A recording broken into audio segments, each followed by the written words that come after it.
Hi, I'm Derek Green here reporting with Sweater Life, and I'm here today with, Daniel Erickson. and we are going to do a quick interview. First thing I want to ask you is, will there be a character creator pre-release like Dragon Age and Mass Effect 2 did? Very highly doubtful. It's really hard in an MMO to actually separate the software out like that. My guess is no, but it's not a guaranteed no, but my guess is there's going to be too many other things we've got to work to get into the game. Right, I understand that. That was the most popular question that we had that was asked to us that the community wanted to hear in the interview. That was the number one question. What sizes will the raids be, and will there be different sizes for different difficulties, like a 10-man or a 25-man like in WoW?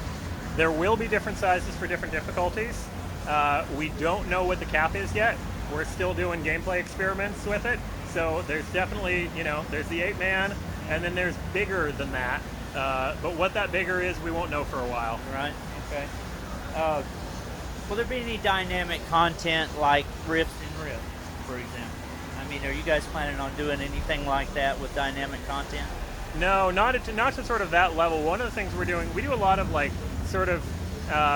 it's like the bonus quests that appear in the areas, like the area quests and things like that, but we're not in there changing the world, doing those pieces. That stuff happens more in your class quests and sort of your more intimate stuff. So the world for you is going to change a lot, but you're not going to be walking through the streets and watch the ground rip open and things like that. Okay. Have the amount of characters that a player can have per their account been finalized yet? It has not. It's a bunch. It's probably going to be, my guess is probably at least so you can play every class on a server. Yeah. And I don't think we'll, normally we don't limit it by account, it's by server. Right. So I was hoping to see a bunch because there's so many different options I want to try, and I would hate to have my character slots locked up and then not be able to try a darker light side, of the same class. We would never go like the, hey, here's one character route. Never. Right.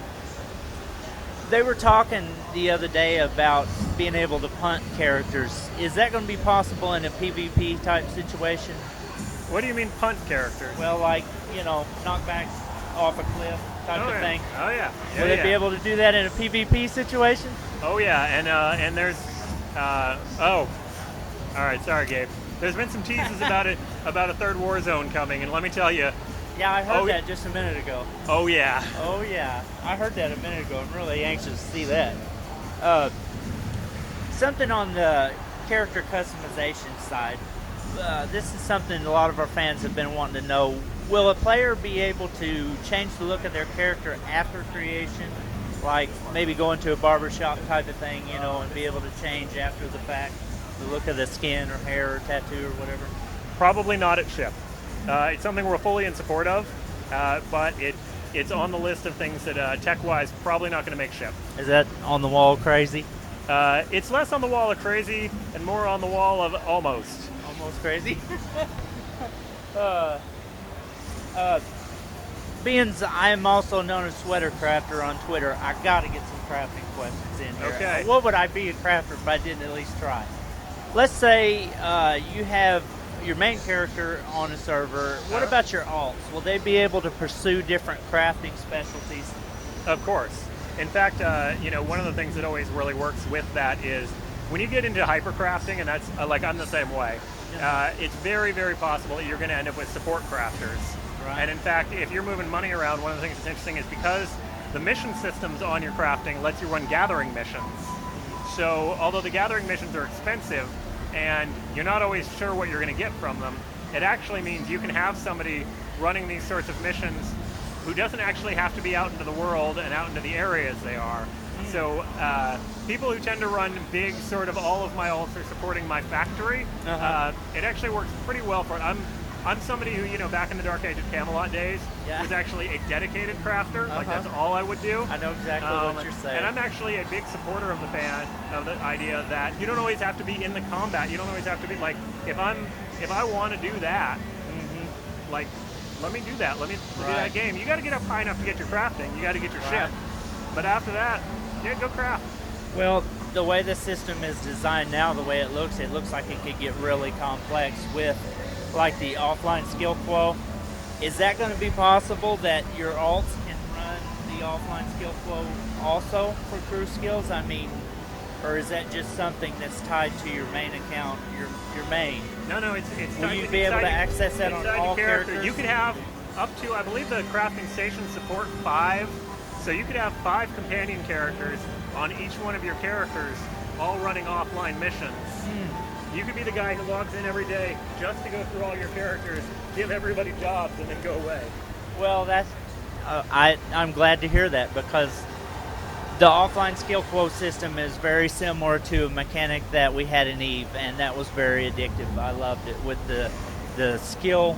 Well, I would log in just to check my skills and then log back out. I mean, I would pay for the account just to do that. That's how addictive it is, and I really think that something like that's going to be a big hit. We've heard from different sources here lately talking about the quality of items that you can get from crafting versus raiding. We've heard things like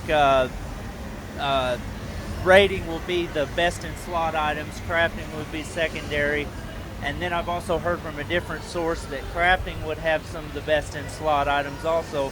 What's the story on that? The story do each ability to get an item like raiding and crafting both have best in slot items that they can fill? In a very general sense, the philosophy is best in slot in the whole universe is probably going to come from your raids, because what drives your people. Right. The one, and it's not secondary, it's the one right under that. The thing you're going to want to put on your whole guild in order to go run the end level raid is going to be the crafting stuff. Right. And that said, we always have to have the big asterisk and the guy who speaks really fast. All these things may change. Everything may go. None of this core stuff has to do with what may ship in the final game, right? Nobody knows.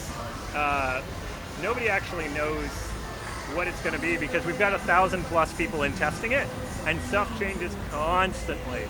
Damien is that man is overloaded. I was bugging him the other day. I'm playing and I'm sending him, and I'm like, "What happened to missions? Why'd you?" And he explained to me. I was like, yeah, okay, that makes sense." But he sounds like he's got a lot on his plate. That's my hero, by the way. I just want to get that in there. His team works very, very hard. I love the work they're doing with itemization and stuff. That looks just right on par.